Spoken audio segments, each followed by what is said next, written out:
I'm a Tamil-speaking South Indian growing up in Bombay, a very cosmopolitan city, as you know. And there I got fascinated by the encounter of cultures, religions, languages, and so forth.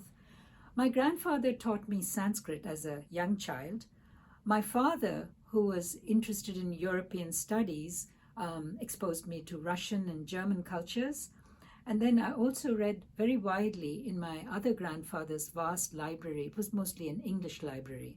And I think all of these things contributed to my decision eventually to specialize in literary and cultural historical studies. I came to New England in 1967, which was pretty early.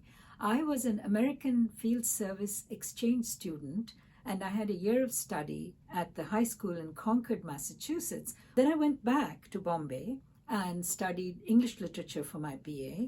When I came to Harvard, I did my PhD in Sanskrit and Indian studies, so back I was in New England. I was hired in the 5-college consortium of Western Massachusetts to teach Indian literature and culture. Then I joined Mount Holyoke College in 1982. I retired from teaching in 2016, so I think you can call me a dyed-in-the-wool New Englander. I'll start with the strong women of my family, mother, grandmothers, aunts. These are all role models for me. My father, who is a pioneering chemist and oceanographer, showed me that the pursuit of knowledge is delightful and endless. To him I owe my thirst for knowledge. And then my grandfather, I've already mentioned, taught me Sanskrit, and he started it very early. My school teachers, as well as college professors in Bombay, were very, very important for me as models of educators and teachers, and I think I try to emulate them in my own career. And then, of course, when I came to Harvard, there was a very important mentor there, Professor Daniel Ingalls, who is a world-famous scholar of Sanskrit. He made a scholar of me. I think that would be when I got to Harvard to pursue a PhD in Sanskrit. It wasn't at all what I imagined.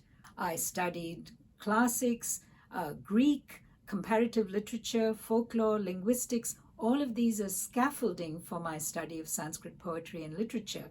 On the personal level, I want to mention the life-changing experience I've had with my nuclear family. My dear husband, Mark Peterson, who died this year, he was my soulmate, but he was also a remarkable intellectual, a physicist, mathematician, and Renaissance historian who taught me the unity of art and science. And then our beloved daughter, Maya, whom we lost last year. She was a shining star, a wonderful scholar and human being who left the world a better place and made us better persons. My own personal experience and professional experience lead me to suggest this one. Rejoice in and embrace the irreducible and exciting plurality and diversity that lie at the core of Indian as well as Indian American identity.